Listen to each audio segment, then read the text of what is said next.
Assalamualaikum dan selamat sejahtera. Apa khabar murid-murid? Diharapkan semua murid dalam keadaan sihat sejahtera. Saya, Cikgu Afan akan mengajar kalian subjek bahasa Melayu yang bertajuk Kepulanganku. Tajuk Kepulanganku ini terdapat pada muka surat 13. Diharapkan murid-murid sudah pun bersedia untuk mengikuti pembelajaran pada hari ini.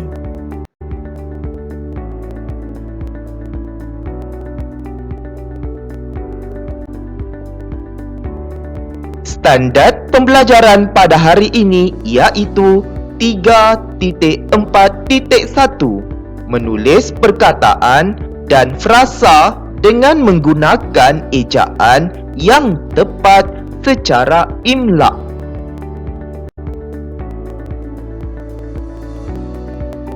Objektif pembelajaran atau OP pada hari ini iaitu di akhir pembelajaran dan pemudahcaraan, murid akan dapat menulis 7 perkataan dan frasa dengan menggunakan ejaan yang tepat secara imla' mengenai kepulanganku. Kedua, membaca sebuah teks petikan dan dialog mengenai kepulanganku yang mengandungi 4 jenis ayat dan ragam ayat secara mekanis. Kriteria kejayaan atau KK yang perlu murid capai dalam pembelajaran hari ini iaitu murid berjaya menulis 7 perkataan dan frasa dengan menggunakan ejaan yang tepat secara imla' mengenai kepulanganku. Kedua, murid berjaya membaca sebuah teks petikan dan dialog mengenai kepulanganku yang mengandungi 4 jenis ayat dan ragam ayat secara mekanis dengan sebutan dan intonasi yang betul. Murid-murid, gambar apakah yang di sebelah ini? Ya, gambar ini menunjukkan tempat duduk di dalam pesawat ataupun kapal terbang. Mungkin ada antara murid-murid yang pernah menaiki kapal terbang sewaktu melancong. Apakah perasaan kamu sewaktu berada di dalam pesawat? Ya, mungkin ada antara murid-murid yang berasa sangat seronok apabila berada di dalam kapal terbang. Mungkin juga ada murid-murid yang berasa takut sewaktu berada di dalam kapal terbang.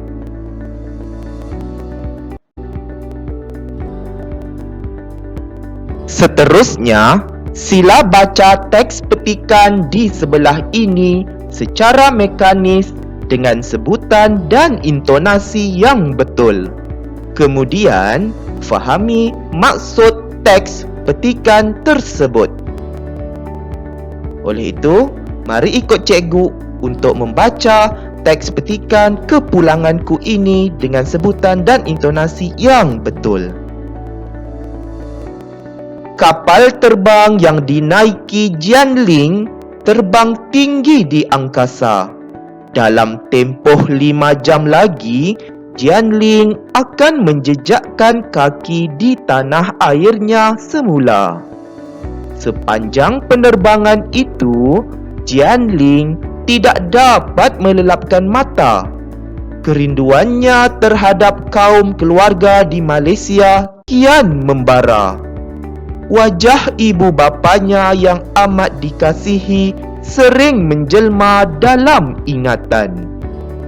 Besar sungguh pengorbanan mereka kepadanya.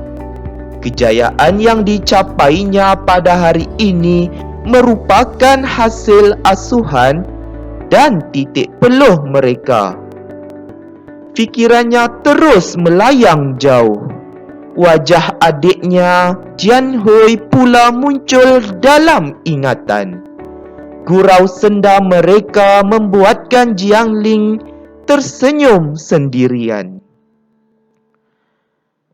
Harap murid-murid dapat memahami teks petikan ini, iaitu Jian Ling sudah pun berada di dalam pesawat ataupun kapal terbang untuk pulang ke tanah air, iaitu Malaysia. Sewaktu Jian Ling berada di dalam pesawat itu, dia tidak dapat tidur. Melelapkan mata maksudnya iaitu tidur. Dia tidak dapat tidur kerana dia teringat akan keluarganya yang berada di tanah air. Dia teringat ibu dan bapanya serta adiknya. Dia juga berasa terharu dan bersyukur kerana segala pengorbanan ibu dan ayahnya untuk mengasuh ataupun membelanya sehingga dia berjaya menuntut pelajaran di luar negara. Dia selalu teringat akan senda gurau bersama adiknya iaitu Jian Hui. Mari kita lihat gurau senda yang diingati oleh Jian Ling di sebelah kanan itu. Jian Hui, cuba jawab teka-teki ini. Buah apakah yang selalu diberikan kepada orang? Buah manggis. Salah. Buah durian. Salah. Jadi, jawapannya apa? Buah tangan. Hahaha. Oh, kakak bergurau ya. Diharapkan murid-murid dapat memahami teks petikan ini dengan sebaiknya.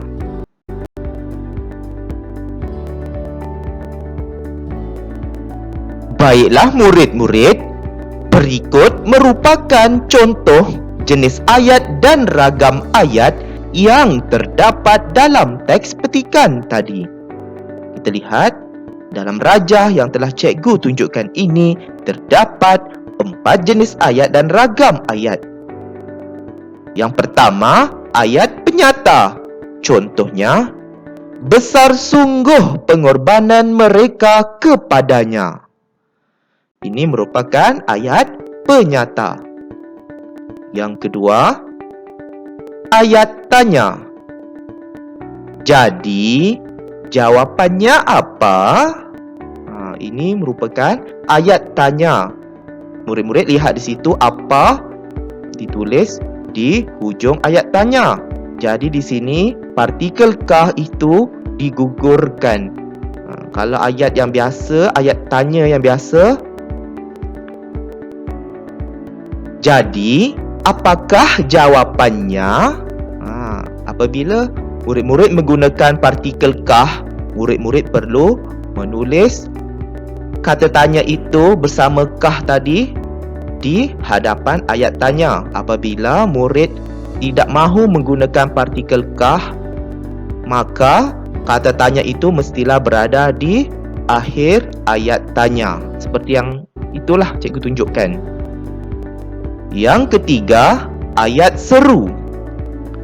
Oh, kakak bergurau ya. Ini merupakan ayat seru.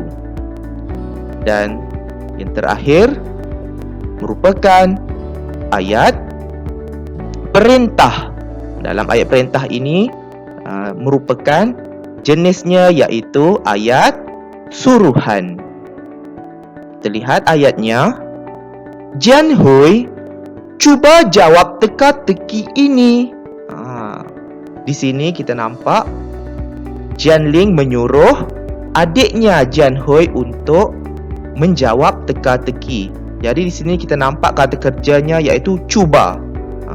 Dan nada kita ini mestilah ditinggikan sedikit untuk menyuruh orang lain untuk melakukannya. Di sini cuba jawab teka-teki ini. Cuba di sini ialah menyuruh. Diharapkan murid-murid dapat memahami jenis ayat dan ragam ayat ini dengan sebaiknya.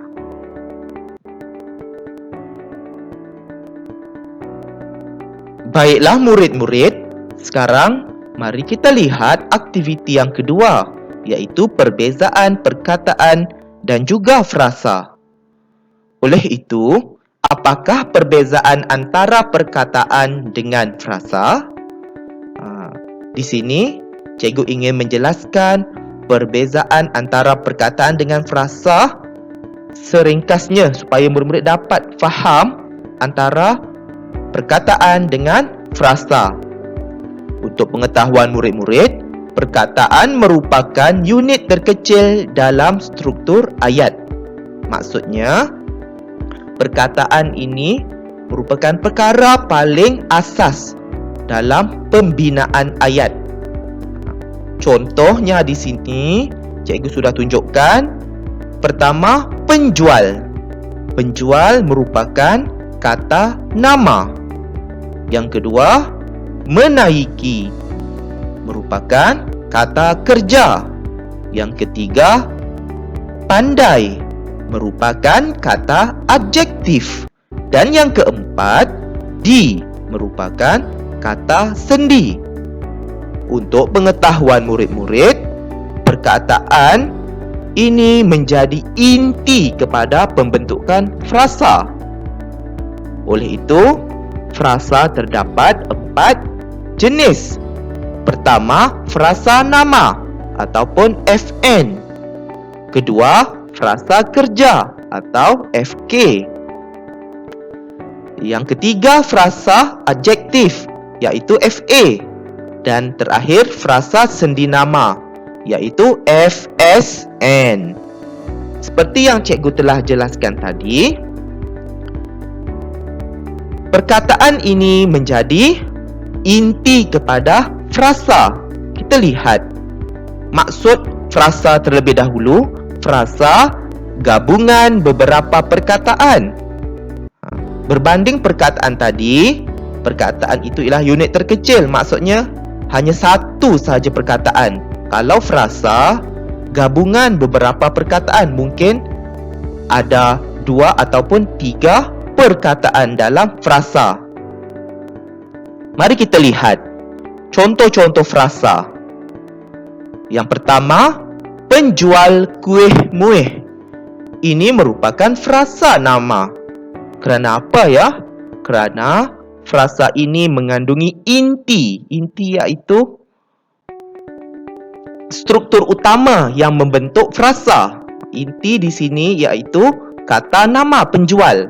Anak panah tu bergerak ke kanan kan? Cikgu tunjuk di situ. Penjual merupakan kata nama dan menjadi inti dalam frasa. Yang kedua, menaiki basikal. Menaiki basikal ini frasa kerja. Kerana apa? Kerana dalam frasa kerja ini mempunyai inti kata kerja, iaitu menaiki yang berwarna merah tu. Itu merupakan inti yang membentuk frasa kerja itu. Dan yang ketiga, pandai menyanyi. Pandai menyanyi ini merupakan frasa adjektif. Kerana apa? Frasa adjektif ini mempunyai inti. Intinya ataupun utama dalam pembinaan frasa ini iaitu menggunakan kata adjektif yang berwarna biru, iaitu pandai. Jadi di sini pandai merupakan inti dalam frasa, maka menjadi frasa adjektif. Pandai menyanyi ada 2 perkataan. Dan yang terakhir, di rumah merupakan frasa sendi nama. Kerana apa? Frasa sendi nama ini mempunyai inti, iaitu menggunakan kata sendi. Di, warna hijau tu, iaitu di rumah. Maka menjadi frasa sendi nama. Diharapkan murid-murid dapat memahami perbezaan antara perkataan dengan frasa ini dengan sebaiknya. Untuk pengetahuan murid-murid, dalam setiap frasa mengandungi perkataan atau kata sebagai inti. Seperti yang telah dijelaskan tadi, dalam frasa mestilah mengandungi inti. Inti inilah yang membentuk frasa. Kalau tak ada inti, tak adalah frasa tersebut. Seperti yang dijelaskan tadi, frasa ada 4, iaitu frasa nama, iaitu FN. Maka sama dengan kata nama, iaitu inti kepada frasa nama tadi. Ingat, kalau kata nama, inti tersebut menjadi frasa nama. Yang kedua, frasa kerja atau FK. Maka bersamaan dengan kata kerja. Kata kerja inilah yang menjadi inti dalam frasa kerja tersebut. Yang ketiga, frasa adjektif, FK. Mestilah bersamaan dengan kata adjektif. Dan kata adjektif ini berperanan sebagai inti dalam frasa adjektif itu. Dan yang terakhir, frasa sendi nama, FSN, bersamaan dengan kata sendi.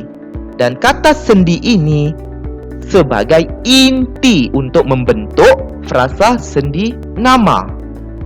Kita lihat contoh-contoh lain yang terdapat dalam peta pokok cikgu tunjukkan ini. Yang pertama, A, frasa nama. Dalam kurungan tu FN. Contohnya, biskut gula. Yang kedua, kucing saya. Yang ketiga, Ibu Puan Latifah. Jadi di sini perkataan berwarna putih merupakan kata nama. Kata nama inilah merupakan inti yang membentuk frasa nama yang cikgu sebutkan tadi lah. 1, 2, 3. Biskut gula, kucing saya, Ibu Puan Latifah. Yang warna putih itulah merupakan inti. Intinya iaitu kata nama. Kata nama inti kepada frasa nama. Itu yang murid-murid perlu faham. Yang kedua, frasa kerja atau FK. Contohnya, menyepak bola. Yang kedua, telah hadir. Ketiga, perlu membantu. Jadi di sini perkataan berwarna merah merupakan kata kerja. Kata kerja inilah yang berperanan ataupun sebagai inti dalam pembentukan frasa kerja. Murid-murid perlu faham, untuk membentuk frasa kerja mestilah ada intinya. Intinya iaitu kata kerja yang berwarna merah itulah. Yang ketiga atau C, frasa adjektif dalam kurungan FA. Contoh, sangat sayang. Kedua, lambat benar. Ketiga, gagah sekali. Oleh itu, perkataan berwarna biru merupakan kata adjektif ataupun kata sifat. Dan kata adjektif inilah yang berperanan ataupun bertugas sebagai inti untuk membentuk frasa adjektif. Seperti yang cikgu nyatakan tadi, untuk membentuk frasa adjektif mestilah ada kata adjektif. Kata adjektif itulah yang menjadi inti untuk membentuk frasa adjektif. Dan yang terakhir, frasa sendi nama ataupun FSN. Contohnya, dalam rumah. Kedua, ke kedai. Tiga, di sekolah. Dan yang keempat, kepada guru. Oleh itu, perkataan berwarna hijau merupakan kata sendi. Kata sendi inilah yang menjadi inti ataupun bertugas menjadi inti untuk membentuk frasa sendi nama. Maksudnya di sini, untuk membina frasa sendi nama mesti ada kata sendi. Kalau tak ada kata sendi, maka tiada ataupun tidak boleh membentuk frasa sendi nama. Mesti ada kawannya lah. Frasa sendi nama mesti bersamaan dengan kata sendi. Kata sendi itulah intinya. Diharapkan murid-murid dapat memahami penjelasan yang telah cikgu nyatakan di sini mengenai frasa.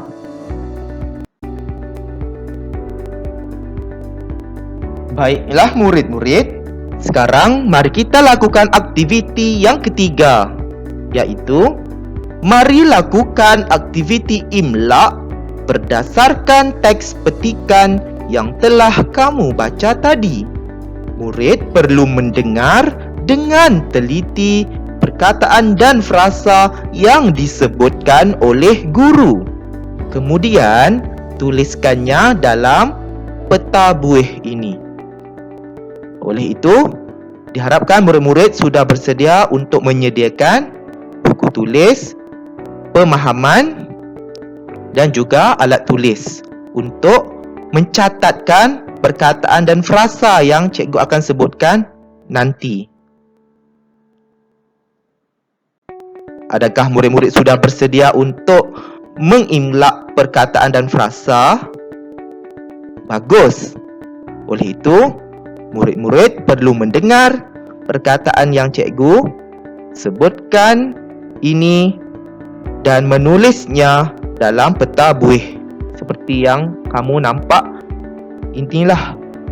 Okey, yang pertama, dalam ingatan. Cikgu ulang semula. Dalam ingatan. Yang kedua, sering menjelma. Cikgu ulang. Sering menjelma. Yang ketiga, di tanah airnya. Cikgu ulang. Di tanah airnya. Yang keempat, besar sungguh. Cikgu ulang. Besar sungguh. Yang kelima, menjejakkan kaki. Cikgu ulang. Menjejakkan kaki. Yang keenam, kaum keluarga. Cikgu ulang. Kaum keluarga. Dan yang terakhir, melelapkan mata. Cikgu ulang. Melelapkan mata.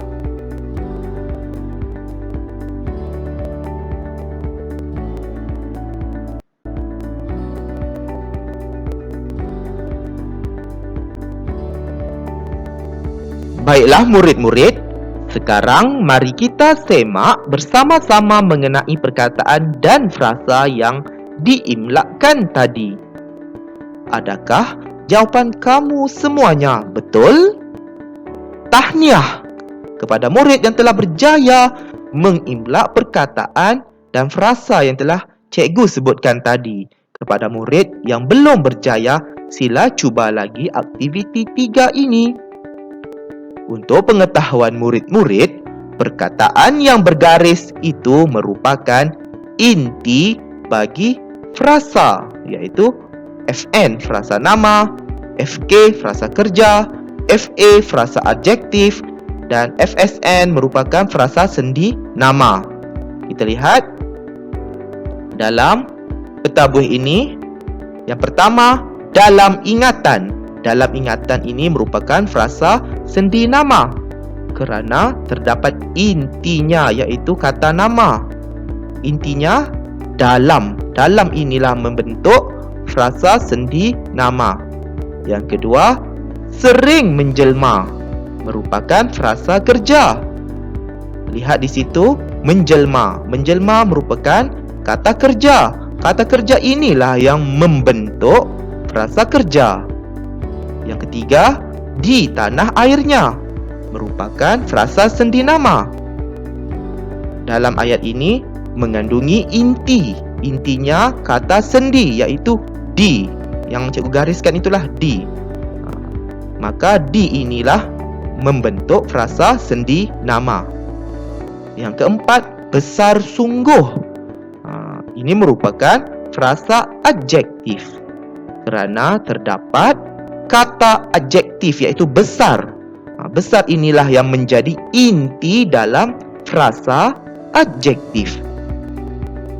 Yang kelima, menjejakkan kaki merupakan frasa kerja kerana terdapat kata kerja dalam frasa kerja iaitu menjejakkan.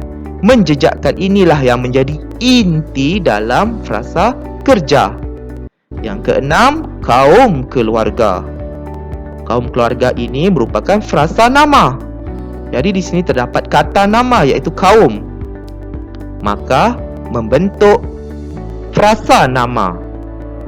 Dan yang terakhir, melelapkan mata merupakan frasa kerja. Frasa kerja ini mengandungi kata kerja iaitu melelapkan. Melelapkan inilah yang menjadi inti untuk membentuk frasa kerja. Diharapkan murid-murid dapat memahami aktiviti ini dengan sebaiknya.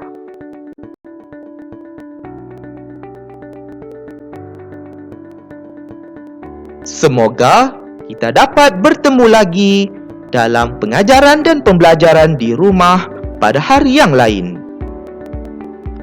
Sekian, terima kasih.